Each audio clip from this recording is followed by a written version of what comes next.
Hi,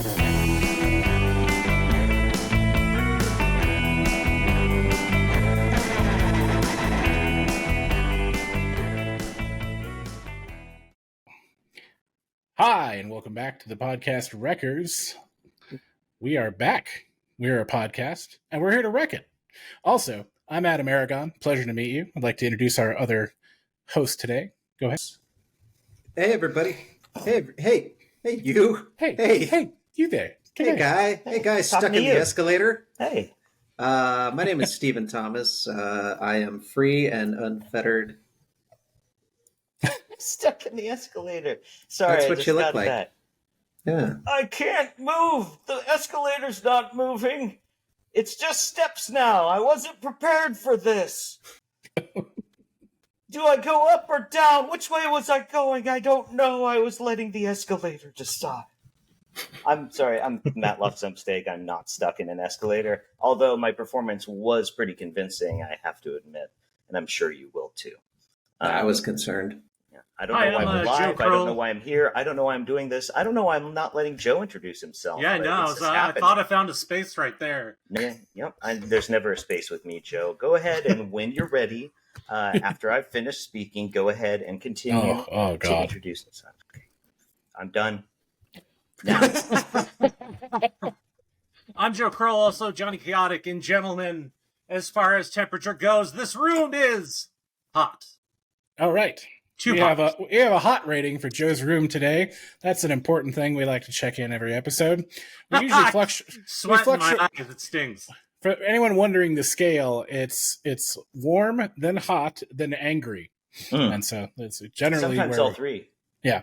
Sometimes it changes during the show.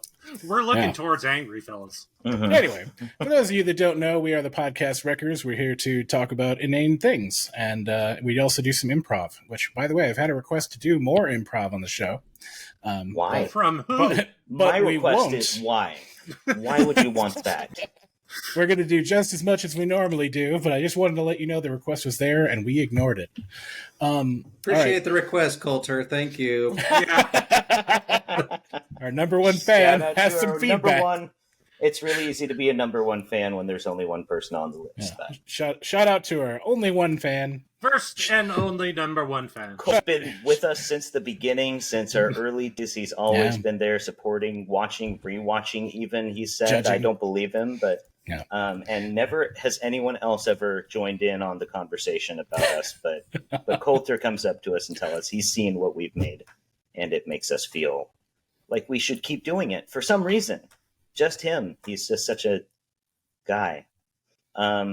He's such a guy. Yeah, he's such a good guy. I guess you could say he's a good guy. I don't know that well. All right, let's play our first improv game. This is just kind of a scenes from a hat style thing where basically I'll give you a scene or a setup, and then you can act it out. If we have more than one take on it, go for it. You are a church group leader preaching the virtues of staying virginal while hiding that you're masturbating. All right, everybody. Thanks for showing up today. I know it's early to get started with the Pray the Everything Sinful Away camp, but I just want to let you know, by being here, God loves you. Automatically, you've got a place upstairs. Anyways, sorry, I keep rocking this podium. I wanted to let us know what. Let's go ahead and go over the itinerary today. So first, we've got Jesus' beard. Jesus' beard onto our macaroni ducks that we made yesterday. I'm so glad that Jesus loves me. Jesus loves me. Okay. Buzz, all right. As he blows the podium away. It just bursts into wooden shards onto the... I just want to... It would take a lot of extras and maybe $100,000, but I'd like to see just the reverse shot after that of just people covered in just like 200 pounds of Elmer's glue fired out of a CO2 can. Entire Christian camp covered in Elmer's glue and wood chips. Some guy's got a giant noodle Jesus, and he's like screaming, "Yeah!" Look, I could see his face in the cum. Sorry. Yes. Today is a holy It's so day. beautiful. I want to see the dude who walk away all tired. Well, power of Christ compels me to drink a bit of water, eat a banana, probably take a nap. Oh, bless me. Oh, bless me. All right, we could just do this all day. Gotta tell you. Ow. All right, I'm going to continue my habit here of just assigning these, so I'll give this one to Steven. Steven, you are the guy on the lifeboat who has terrible ideas on how to survive.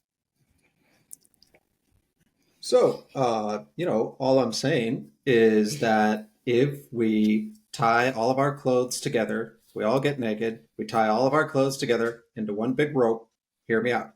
Then we tie that one end to somebody's ankle, we let that person swim out to see if they can find land, but they won't get lost because they'll have the rope. They can come back. Do you have another idea? Other idea than that one? That's fine.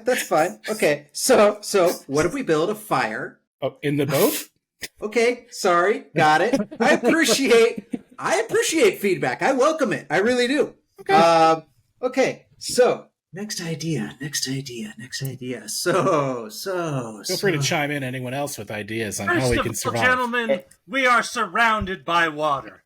Look at all this water to drink. It's a little salty. But that never hurt nobody.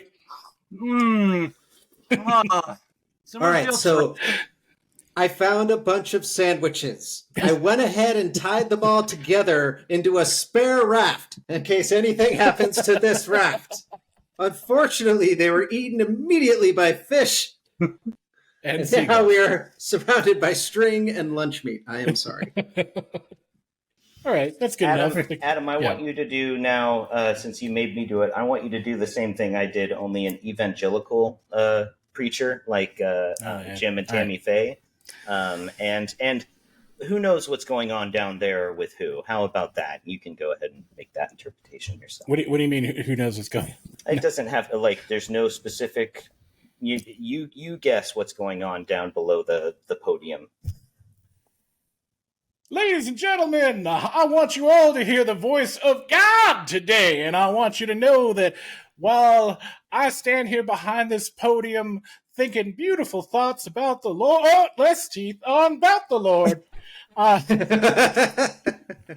that all of you are special to me, very special to me, and I think that all of you should have a turn around, a chance to touch the Lord with me, you know? And if you reach out and you grab God's hand, sometimes God, he grabs you back. And, sometimes you gotta need that hand, just need it, right in between the squishy parts. You gotta give it a little twist and maybe a flick. You gotta give it a flick, God's hand. Sometimes the Lord puts his thumb on your prostate and moves it in a circular motion. The Lord's tongue is sharp today. It is slippery and it is all over the place. Hallelujah. All right. Now this next Grab one is the Lord by the scalp, hand. Oh, sorry. This is in court, the complex legal argument for why you should be able to piss in public. All right, the bladder, as we all know from Liar Liar, can be damaged. It was explained in a court of law by the judge played by. Does anyone know who played the judge in Liar Liar?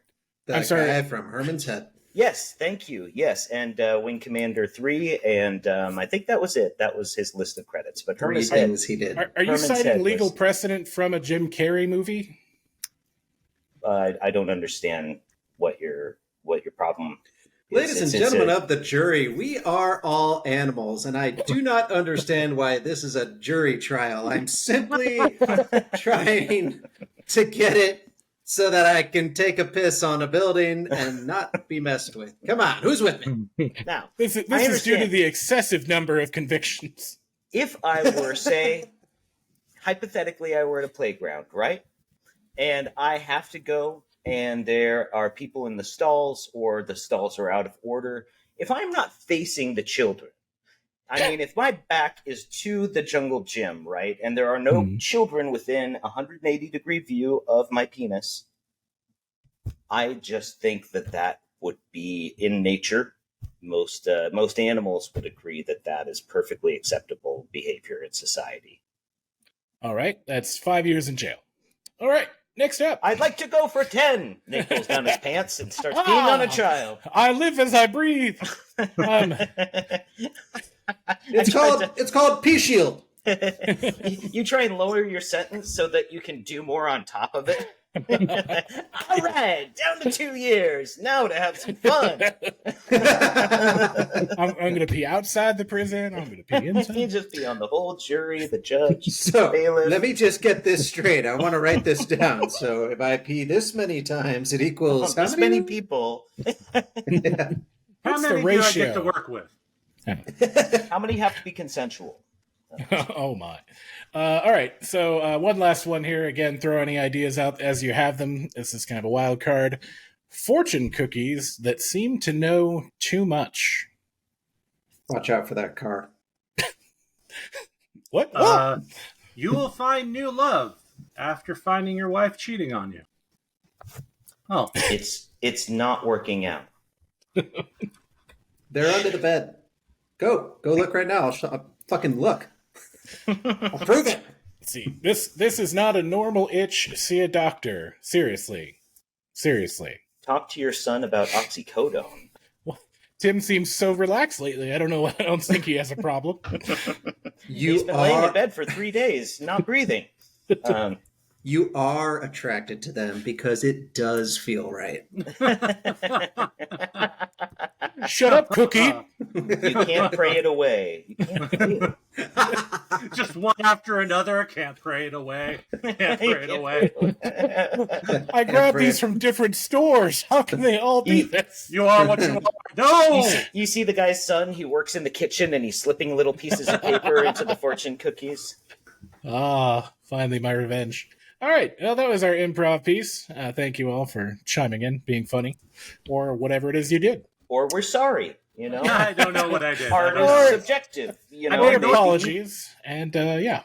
Cover the whole gauntlet after every joke. All right, great job, and I'm really sorry. Yeah. Thank you, loved it, sorry, my If you're, bad. if you're still watching and you didn't enjoy that, like, I'm not telling you need to keep watching. Like, if Yeah. you keep watching, No. I don't want you to hurt yourself. I don't No, want no you one's to be in a making you bad- be here. Yeah, please stop. For You my can sake, go if for you your want. sake. Yeah, Yeah. Sorry, No, that was a we little came too out. funny. Let me explain it down a little bit so that we're all back to the agreeable sadness that we've all agreed upon. Well, All I mean, right. if you're not laughing, you just don't get it. You know, Um, you're not, you know, Yeah. the Rick and Morty rule. Oh, If you don't yeah. like it, You're just done. not smart enough. Yeah. All right.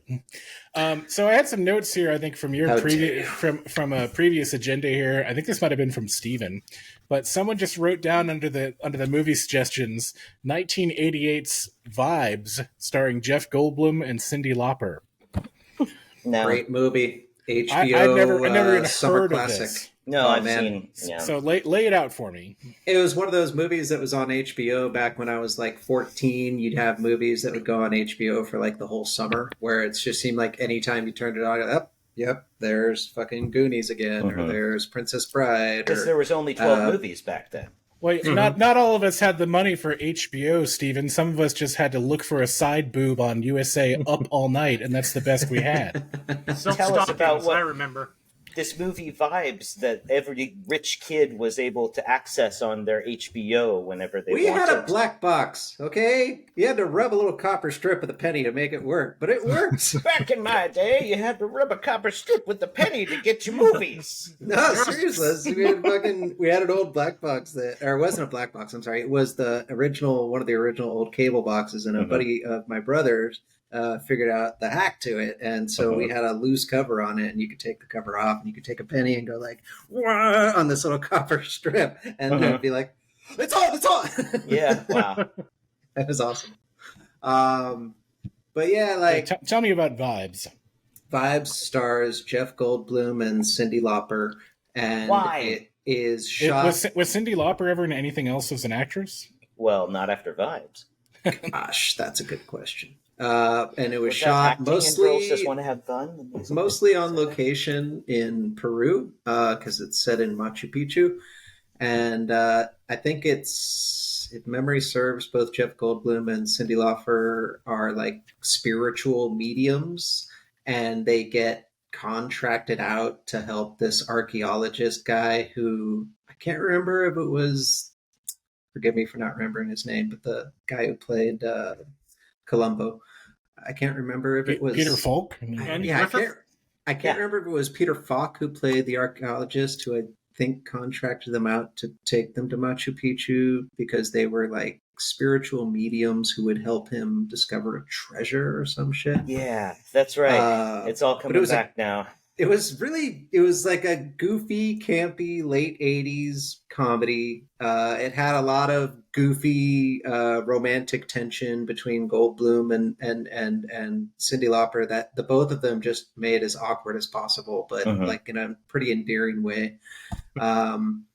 Like, I don't know, I always really loved that movie because everybody in it just seemed to be trying their best and having an honestly good time. And like, but it wasn't like the greatest story or anything, but it was also like left field all the time. I was always attracted to like, okay, like Joe versus the volcano and shit, like, I was always like, good, thank you, like, get me off the fucking beaten path with just some crazy premise. That's do fine. something I don't new. care if it sucks. Something new every 10 minutes. So, but what do you recall from it? My memories of renting it as a probably 10 or 12-year-old was just, I rented it multiple times just because I would pick up the box and go like, I forget if this is any good. And then I would sit and watch it. Oh, wait. And because the box was very like it animated, it looked very fun, it looked cartoony or whatever. And then I'd watch it, and for whatever reason, maybe it was just too adult, some of the humor. And I don't mean adult like it was sexual or anything. It was just, and it wasn't even clever. I just remember not finding it funny. Like East Coast sarcasm kind of humor. Yeah, maybe just it like, went over my head. It's getting tired. I was expecting more. So, like, I also used to rent with that Second Sight Detective Agency with John Larroquette and Pierce Brosnan. The guy from Perfect Strangers. Perfect Strangers. Bronson Pinchot. Yeah. And none of that. None. I recently like looked up Rotten Tomatoes reviews. It's like 0% for that movie, but I watched it all the time. But I always thought that was funny, where Vibes was not funny to me. I guess it wasn't wacky. It looked wackier on the box than it was when I'd watch it as a kid. Yeah, I think you're right. Madhouse with Kirstie Alley and John Larroquette, also a movie with a very crazy 80s design box. And when you watch that movie as a kid, the movie's very all over the place, crazy, wacky, comedic, and like cat sniffs cocaine and then runs in 20 circles and dies, and then it keeps like coming back. Like, that was a fun gag. They keep thinking it's dead and burying it, and then it comes back the next day, and then it kills itself another crazy way. But it's like I kept expecting, I'd go like, oh, Vibes, I forget this movie, maybe it's good, I'll watch it again. And every time it would be like, this is not what I was promised by the box cover art. I think it also it was attempting to latch on to kind of Indiana Jones-ish adventure theme. It was trying to be a couple different themes, but it was Romancing like, make it a week. A little more like that. Thank you. Actually, yes, thank you. Yeah. Honestly, that makes a lot more sense. I think they were probably just modeling themselves after that.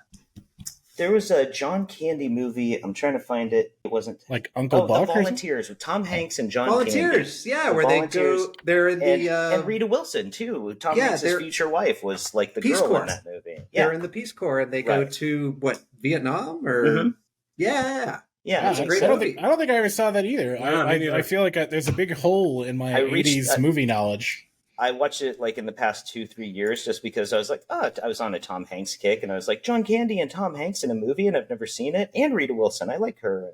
And I was like, maybe I could see the starting of Tom Hanks and Rita Wilson's romance, because I don't think they were even dating before that movie. So he was married to someone else, I think, but not very good. I remember going like, Tom Hanks isn't like, he's no Bill Murray, when it comes to like doing kind of a wacky comedy. And at some point, like, I seem to remember it has like fake subtitles for like fake Vietnamese. It like gets all wacky, like almost. What's like the name of that again? Zucker Brothers-y. Volunteers. Volunteers. it skips between like taking itself seriously and going like super wacky. Like the tone is all over the place and it's mostly boring. That's my review of The Volunteers. You know what I always think of when I hear about this movie too, because I think I've mentioned a few times, growing up in LA, there was a channel, KTLA, Channel 5. They would always put on like movies for a Saturday afternoon or Sunday afternoon. Was that also an expensive service your parents owned?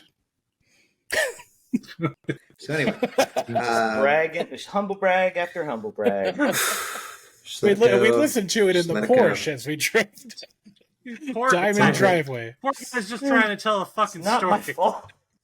Steven's like, it's not my fault you were all born so poor. And I asked to be ironically, he's talking about public access TV. I'm sorry, Steven. Born poor, so I can what relate to what would Gwyneth man. do in this situation? What would Gwyneth do? As you clutch your crystal. Gwyneth, save me. Gwyneth, give me the strength. Okay. Yes, you're right. They all have substandard diets. Yes. You're right. She says to soak your balls in vinegar. And clutch your vagina stone. Yeah. Keep saying, I rule, I rule. Volunteers was one of those. And also, do you guys ever remember a movie from the 80s called Losing It with Tom Cruise? All about losing your virginity in Mexico. I don't know if I saw it. It sounds familiar, but I can't think of it. It was the weirdest effing comedy that used to come on all the time.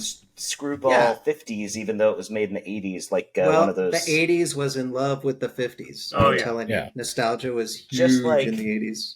So speaking of movies, I recently saw one that I was very late to the party for, but obviously trying to avoid spoilers because like the whole point of this movie is if it's not spoiled, it's great. It's called Birth of a Nation. It seems like a real earnest film. George Walker Bush's favorite movie. He's quoted as saying that. No, I'm pretty sure it's a documentary. It was really well done. I'm very late. I'm very late to the party, but has everyone here seen Barbarian? Oh yeah, yes. God, dude! I've been telling you to watch it since it came out, and you're like, I don't know if I feel like a horror movie. I did. I finally felt like a horror movie. I did. I watched that alone. That's exactly what he sounds like. I watched that alone in the dark by myself. Yes. With no idea what it was about. With no idea what it's about. No concept whatsoever. Other than there was an Airbnb. Yeah. And what I suspected it was for the first like half an hour, I love that not. Circumvention. Like when a trailer circumvents what the actual movie is going to contain, and you're like, oh, I know what this is going to be, but it looks like it'll be good. And then it's like, no, it's not about that. That's the first 10 minutes. We just showed you. And it goes, here's a real movie. So has anyone here not seen it? I haven't seen it. I don't want it spoiled because it looks awesome, but I do have a question about it. Because I haven't seen Justin Long do anything satisfying since Galaxy Quest. He's pretty good for what role he's trying to play. Thank God, because I really liked that guy back in the day, and then something happened where like he was getting no parts, and then the parts that he did get, I was like, ugh. Joe, is there a movie or show you've seen lately that's caught your interest or got you fired up or disappointed or semi-hard? What gives you a happy? Where do we fall on the Chubb spectrum of movies? What gives you a bored Saturday afternoon? All right, fine. I'll watch Kim Cattrall and Mannequin one more time. You could have just stopped at Kim Cattrall. That was amazing. Yeah. I haven't seen Barbie. Apparently, that's really good. I've been wanting to see it since it came out. Yeah. I saw that at the drive-in theater, which is fun. Nice. But yeah, no, it was solid. I will say, like, I was with my wife and her friend, and they're obviously like they're both female, and they were much more deeply impacted by it, like and understandably so. Like it's very like women-centric messaging, and I can't relate to or empathize with women, so I don't know what they were. I was going to say, despite the fact that it's very women-centric, and despite the fact that it speaks very loudly and clearly to women, I still really enjoyed it, and thought it was very well done. Did you wear a pink shirt? I enjoyed it because it wasn't meant for men. Did you wear a pink shirt? I'm not playing your dangerous political spin game. Well, yeah, a lot of people like hate it on principle because it is just so steeped in femininity, and that has a giant pink palette. And you know, I don't know. I actually pointed out when we watched the movie, I said, you know, when I was a kid, I had 3 sisters. So they outnumbered me by far. So I had more Nancy Drew books than I did Hardy Boys. And we had more Barbies than I had G.I. Joes. So often G.I. Joe had to recruit Barbie to get into the battle and fight with He-Man's minions. Come, giant woman. Toughen her up. Get her in some camo. Make her a man. The size is G.I. Joe. Yeah, she's like an Amazonian Amazon warrior. She's just all, I will destroy you all with my pointy toes. And then all my Predator figurines and my WWF action figures, Hulk Hogan would jump on top, and they... and then she'd do the splits, and they'd all fall over. Yeah. For a long time. Over and over again. But yeah, I don't want to ruin anything about Barbie for anyone. It was good, it was fun, it was enjoyable. It definitely had some messaging, and it, you know, I think it was totally well done. You didn't do the Barbenheimer experience. You didn't do the back-to-back like everybody says you have to. I can't get Dark up to Side of the movies Moon and Wizard of Oz, where you only really understand Oppenheimer once you're coming out of Barbie, and then if you watch them in the reverse order, then you see it get a whole different message. You're made in conjunction that way. If you get a splitting headache, you're doing it right. Yeah, if your eye bleeds a little, you'll wake up so much smarter the next day. Okay. Matlock, any movie suggestions for the folks at home? Well, in place of one movie suggestion and talking about one movie, I'll just say I have a new friend, and he's younger, and he's been exposed to actually a lot of good movies. Like The Jerk is one of his favorite movies, right? But obviously, young people, they're not going to search out all the classic movies. So yeah, they're terrible. So what I've done is I've created a list of things to suggest to him, and I'll read you that list. The first thing I showed him was Freddy Got Fingered, because that is probably the most important movie that I can show him. And Little Shop of Horrors were the 2 starters. It was like, you need to be my friend. You need to. It's my litmus test for friends. What are you saying? So this is Matlock's recommendation list. Yeah, and feel free to put them on the screen. I'll put it on screen as you do it. Yeah. You'll love this first one, Kids in the Hall, Brain Candy. Okay. One of my absolute favorite movies of all time. All right. Last Man on Earth is a great show. I recommend at least watching the pilot. The pilot itself is just even if you don't watch the rest of the show, it's an amazing pilot. Is that the Will Forte? Will Sasso? Yeah, Forte, excuse me. Will Forte. Yeah, that was good. It was an awesome show. Yeah. Happiness by Todd Solondz with Philip Seymour Hoffman, I think, is one of the greatest dark comedies and one of the darkest great comedies. Yeah, I was going to say, it's one of the darkest comedies. Yeah. Could I quote a line from that movie? Yes. It's okay if you are a lesbian. I like lesbian. Yeah. Thank you. That's a great line. Here's the best line, though, delivered by John Lovitz. You're shit and I'm champagne. Okay. Okay. By the way, the beginning of Happiness, that's, if you just watch that, just Google that John Lovitz scene. It's the opening of Happiness. It's one of the best the end of the moments. And it starts out with him crying and you don't know why. And she's breaking up with him. And then he's bought her this really thoughtful gift, expensive gift. And he gives it to her. And then she's like, I'll always cherish. And he rips it away. He says, no, you won't. This is for the girl that loves me. And then he rips it. It's so nuts. Oh my God. All right. Anyways, so continue with Matlock's list of movie recommendations. I'll just shoot them off now. Okay. Hudsucker Proxy. Awesome. Hey, yeah. The Man with Two Brains. If you love The Jerk, it's almost as good. Same writing team. Yeah, right. I mean, immediately it's a great movie if Charles Grodin's in it. Firewalk with Me, Twin Peaks, the entire experience. Firewalk with Me and Twin Peaks, but Firewalk with Me in my top 5 movies of all time. Swiss Army Man. If you liked Everything Everywhere All at Once, and if you haven't seen that, watch it. And if you liked it, Swiss Army Man. Evil Dead 2, Army of Darkness, and maybe Ash versus Evil Dead is fun as well. I'll go triple time. I'll finish up my list and we can move on, okay? Beavis and Butthead, Dirk Gently, True Stories, Barton Fink, Nothing But Trouble, MTV's The State, Reno 911, All of Me with Steve Martin and Lily Tomlin, Basketball, Orgasmo and Cannibal the Musical, Crazy Ex-Girlfriend, one of my favorite sitcoms of all time, Space Cop by the Red Letter Media guys, Deadwood, The Amazing Show, Cocksucker, The Dark Crystal, the movie and the show, Marvelous Miss Maisel, Top Secret, Airplane and the Naked Gun, Pee-wee's Big Adventure, The Jerk, MST3K, Nurse Jackie, Neil Breen movies, and Don Hertzfeldt animations. I did not expect the list to be that long. I literally, all we do is like YouTube shit and go like, oh, I got to show you this, and oh, I got to show you this, and the whole time I'm writing down shit to like eventually like show it's to fine. him. It's an excellent list. It just I thought it was more like a top 10, but it turned into quite it's a top 100. You know. Yeah, all right, so, cool. anyways, you can forgot to all add, that if you want. You forgot to add anything starring Richard Jenkins. Who's Richard Jenkins? Yeah, that's right. That's right. That's his specialty, blending. Oh. All right, so switching from movies to games, I know most of us have been playing Baldur's Gate 3. What do you think, Steven?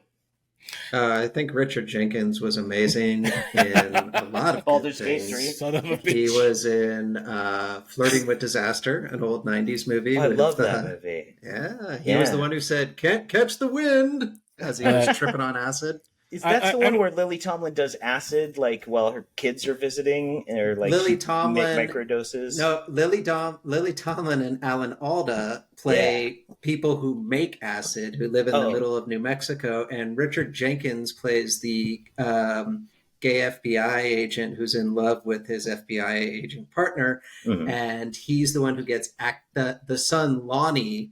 Accidentally doses Richard Jenkins' chicken with acid when he was supposed to dose Ben Stiller's chicken. Because Ben Stiller goes to them saying, like, "You're my real parents. I finally found you." And like the kid Lonnie, that is their other kid, is like super jealous. So he's like, "Oh, I'm gonna fucking dose you out of your mind." But then the FBI agent eats it instead, and he's like, "Is it hot in here? It's really That's a great hot in here." And he starts taking off all his clothes, and they have to like try to calm him down. And then like by the next day, he's like running through the desert with his tie tied to his head, going, "You can't catch the wind." It's so great.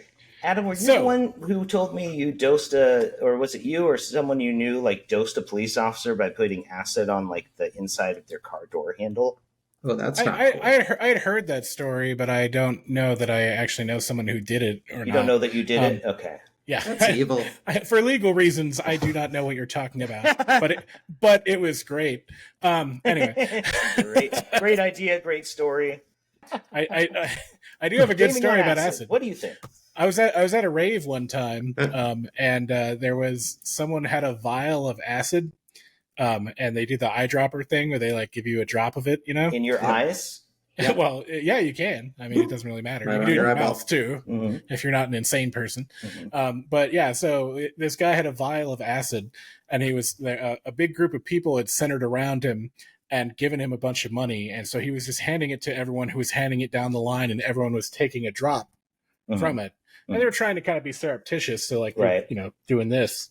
And Did so someone squirt the whole dropper full or something? It gets around to this one kid who didn't know what was going on, and he just pulls the dropper out and sips it. Oh no! Oh man. no. He must have taken about 20, 25 hits. Wow. Probably. And the entire group froze. Like 18 people just went like, and they all slowly walked him to a hospital. Yeah. No, and so close now. So the guy whose it was is like, "Oh my God," and he ran over and he took it back from him and he like put it away, and then he grabbed the kid by the back of his neck and just hauled him off. And a couple of us followed, like, "What's going on?" He took him to a faucet. It's and not just what you want rinsed when out you're his on mouth. It's someone grabbing you and hauling you off. Yeah, this guy was like an expert drug dealer because he knew what to do. So he took him to a faucet and immediately like rinsed his mouth and like spit, swallow the spit, and like try to throw up, like get it out of your system. Like, oh and wow. So he probably saved that kid's life. However, he did not have a good night still. We ended up taking care of that kid for about 9 hours while he went through the ballsiest, biggest trip I've ever seen in my life. And at the end of it, like the rave was over, this kid was still high, and we're like, none of us came here with this guy. We don't know him. Like, I feel bad, but like, we did what we could. And so we dropped him off at his house. He lived with his parents. Oof. So he had to do the walk of shame. Right. At a 45-degree angle, I imagine. Oh my God. Here's what I suggest someone do. If you see that happen, you walk them to a hospital, you say, lay down here and just say help until someone comes, and then you run. Help, help, Help, help, help, help. What's wrong? I don't know. I don't remember. Help. Yeah, they'll figure you out eventually. Oh, dear Lord. Can you add, That's so frightening. If you can, Adam, would you add like AI images of somebody on way too much acid? On 25 hits of acid? Yeah. Dear Mid-Journey. It's like asking Santa for presents. Dear Mid-Journey, I have been a good programmer. and here's that now. AI art? Well, I was shifting it over to video games, and I just was curious if, like, your favorite highlights, bugs, weird experiences, things you didn't expect from Baldur's Gate 3. Steven, you go first. Richard Jenkins has a storied career. Fucking despise you. I kind of want to ask, like, what video games, and I think anybody could answer this, what video games should you not play on acid? Is there a lot of anything story driven that you've played. You can play Tetris all day long, but don't play like. I don't know about Tetris. I could see like Stardew Valley fucking you up really bad. Yeah, Tetris would be perfect. It would keep you focused because it's something that you could do distracted. Somebody could be talking to you, and you could be like, "Yeah, I'm still playing Tetris, no problem, and I'm still killing it." So, but don't play like Ace Attorney or right. Yeah, nothing that needs like so much engagement. You would want something that's rote because I feel like, especially if you were like going into a bad place, something kind of a rote activity like Tetris would help level you a little bit, help ground you, kind of. Whereas something else, you're like, I have to answer questions, I have to interact, like that's too much. So it's kind of subjective what the best acid video game would be, but I did have a follow-up question that's more for everyone, which is what's just the first game you've played that blew your mind? They're like, holy shit, the future is now. Mm-hmm. Baldur's Gate 3. What can I say? Yeah, I mean, honestly, this is sponsored by Larian. Everybody, Larian is going. No, I'm kidding. Giving us $8. I have had that moment, like playing Baldur's Gate 3, where I'm like, this is, if we can make this like a benchmark. And then just the way the game was developed is the way that I think most art should be developed, where it was like a perfect storm of nobody giving them like an exact deadline, letting them like have as much time and as much money almost as they needed to develop and make it like a perfectly rounded, perfectly like complete and like you don't need add-ons or anything. It's an amazing long ass game with tons of things to do, so many different variants and everything to keep things interesting and make it replayable. Don't be it's evil. One of those, I don't be evil. Yeah, there's a whole second half of the game you're missing, but just don't be evil. Zelda was my first like top-down game and my first like RPG kind of quote unquote like.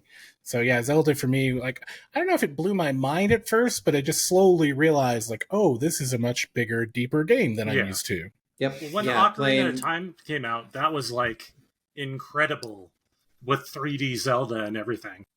So like when I was playing that as a kid, I was like, this is it. We're here now. Right. We're at a new stage. I'm a big fan of hand-drawn animation. Like Don Bluth, The Secret of Nim was one of my favorite movies as a kid. And so when I played The Curse of Monkey Island, to this day, I think it holds up where it looks like you're playing a cartoon. Like everything in it, the what you're doing, all the animations they did for it, hand drawn, like on. That's pretty good. The one that's the one that's done like in full blown like hand drawn animation style. Yeah. That was great. I think like that was the first time I felt that they mastered like cartoon in game. Like where it still feels like a game and not a cutscene, but it still looks like hand drawn. Hey, Steven, you had something before I cut you off? No, I don't think so. He said Zelda. Sorry about that. I wanted to answer the Zelda. Previous question.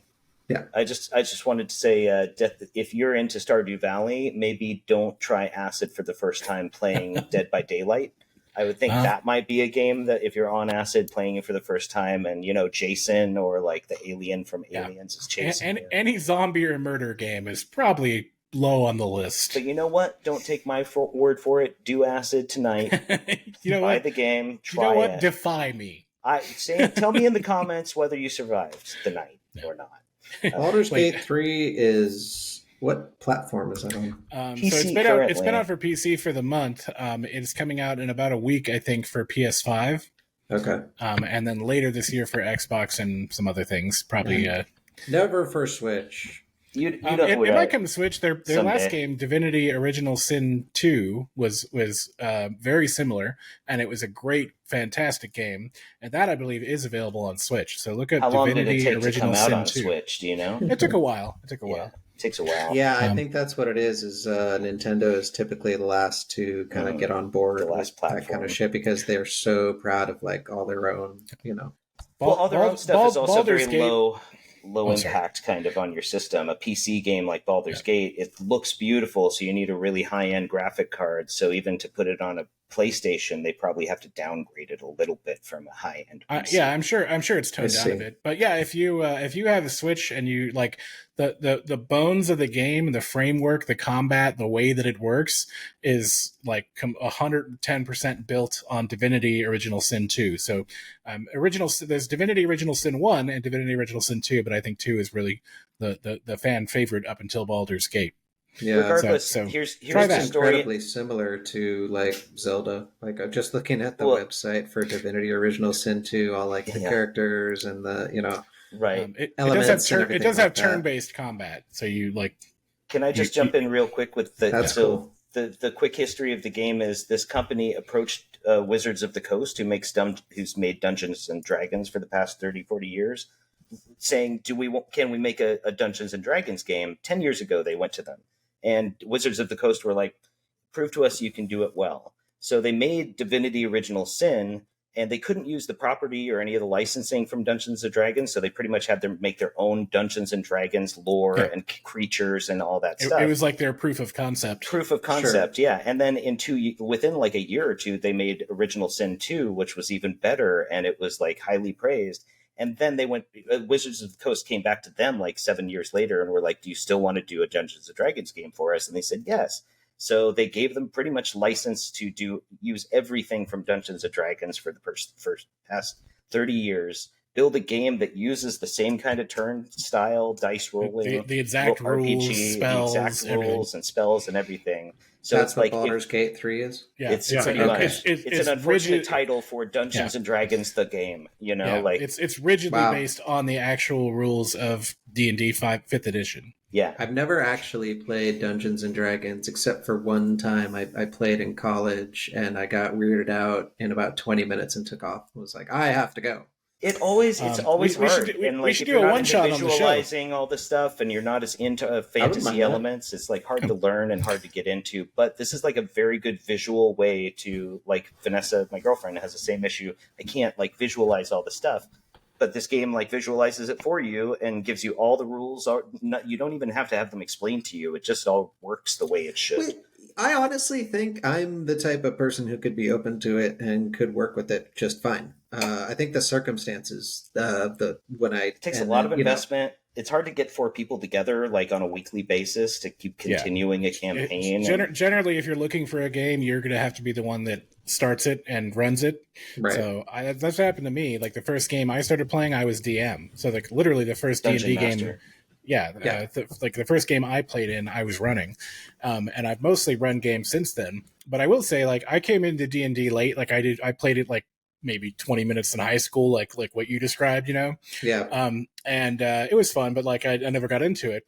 So I got into it about 5 years ago, and I do have to say, like, I am super duper hooked and addicted, and I run a couple of games simultaneously and have for the last couple years. Nice. Yeah, it is fantastic fun. It is the grown-up version of Pretend. Yeah. That's why it's good. Yep. Brings you back. And I hear a lot of the same thing from a lot of people at my work that are into Magic right now. It's the gathering aspect of it that people really celebrate the most. People who aren't into Dungeons and Dragons, and yeah, people who are all kind of like-minded and into fantasy type of stuff anyway get to hang out for hours on end, just talking about stuff, and then they get to play this game while they're doing it. So even great. if you've never played or have no interest in Dungeons and Dragons, like and people who didn't even know it was Dungeons and Dragons are loving this game and going like, "Holy shit! Like I didn't even realize that's what it was." So it's really like, I mean, it's one of the biggest games to come out and like a real leap, but it's because they had 30 years of a developed property to work with, right? Like every piece of lore that's been developed and all the books from Dungeons and Dragons. It's like the deepest history you could ever ask for a game, right? And then people like bought it before it was out, so it had all these beta testers, people playing the game as it was being made, telling them like, years. I don't like this, I like this. For like 3 years, they developed the game with the help of like a beta testing community, including me and Adam. We didn't really chime in, but we tested it and we played it as it was being built. I'll include Joe as well. I know he was Joe, part of that early access debacle. Yeah, but it was 3 years of going like, when the fuck is this game going to come out? It's been 3 years now. Is it ever going to come out? They keep like working on it, but really it was like that whole time they were taking their time. They were listening to people who were going to play the game and developing it. Plus, it had such a big support of like community support that they were like, well, we got to make it really good. So they took their time and made it really good because they knew it had a ton of people. It took 6 years of development, hundreds of millions of dollars. It has like J.K. Simmons and Jason Isaacs as voice actors, like premium. That's impressive. Hollywood grade actors in it. J.K. Simmons play? I didn't even realize. I remember hearing that. I forgot. Ketherick Thorne. Oh, cool! Oh my gosh! Knew it. Yeah, the necromancer, Lord guy. That's awesome. Is J.K. Simmons. He's got some lines, man, which are some deep shit. Oh, they're great. Yeah, and Jason Isaacs. I couldn't figure out who he was. He's the other guy in that trio, the Orpheus or whatever. Like not Orpheus, the Anyway, in the trio with Ketherick Thorne, there's Orin is the female one, and the other guy, Archduke Gorthak, something like that, yeah, Gorthak. Anyway, so that's actually from the Coneheads, I think. That's not Jason Isaacs. Jason Isaacs is he was the captain in Star Trek Discovery for a season or two. Mm-hmm. And back in the day, he played the villain in a few things. Yeah, he's done a lot of good villains, and he's kind of a villain in this too. But just amazing level of detail, dedication, time.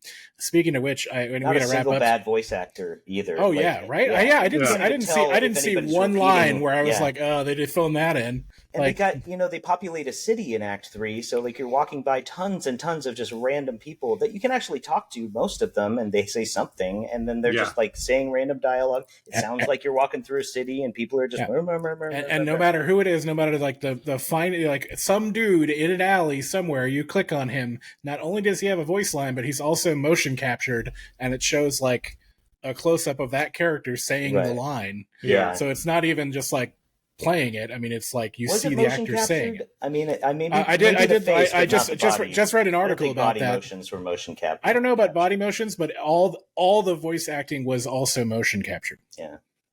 My last point, I just want to make a final point on it, and that is that because they had 6 years to develop it, because they didn't have, most games would have like a 1 to 2 year deadline max, and Electronic Arts or whatever coming down on them going like, work more hours, work harder, work faster. It needs to be out by this date. Now we've pushed it back. Now we've pulled it forward. It needs to be out sooner.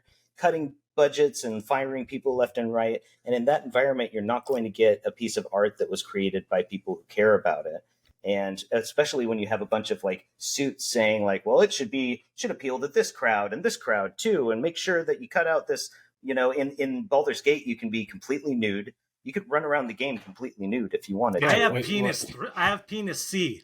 And by the way, Baldur's Gate 3 is the horniest game I've ever played. You can bang just about every companion in the game. There's a sex speed run, which is about 3 minutes 23 seconds. Wow. To get to laid. I did it. And you can have sex with a bear, and that's great. But my point being, most art should be made with your thing in the chat. Yeah. That should be what all art should be. Every movie would be great. Every show would be great if it was like given to the creators and like they got to have as much input and time as they wanted. Obviously, deadlines are great for getting shit done. You don't want to just work on it forever and never put it out. but it shouldn't be controlled by people who are not creatives. The deadline shouldn't be set by non-creatives. That the one other game that has been in development for, I think, 8 years, coming out early access tomorrow, is Starfield. Oh, it's not early access. It's full release. I thought it was early, and then it full was like September 5th or something. I was pretty sure it was full release. I think it's early for 5 days and then full. I think it's early. Maybe early just PC pre-order. Like, I don't think it's out tomorrow for consoles. Anyway, tell me and Steven and Coulter out in the audience about Starfield, because I'm not really interested. I'm not really interested. Well, we got to wrap up here in a minute, but I'll just say it is done by the same group that did Morrowind, Oblivion, Skyrim, Fallout 3, Fallout 4. So the people that brought you those big, giant open world games. Yeah, yawn. Steven and I will be napping over here. Let us It's their first new property done in like over 20 years. And it basically takes that formula of giant open world games to space. There's an entire part of ship-to-ship combat, of ship building, base building, world traversal. There are riding on it. Riding on it. Yeah, there's over 1,000 planets that you can visit, and they're procedurally generated, so that you can go to each one and explore it. Some of them are empty, but some of them are cool. But yeah, it looks pretty cool. So it's like No Man's Sky, where you can just you could never explore all of the planets that the AI creates. Like it would take a billion years to explore. No Man's Sky is like game. theoretically infinite. This actually has a limit. It has 1,000 planets. Okay. So you can visit them all if you're bored. Because I'm a completionist, I like to see everything, so I might never leave that game and die of hunger. But yeah, I really do recommend checking it out. It has got a style that's been described as NASA punk. So kind of instead of cyberpunk or something like that.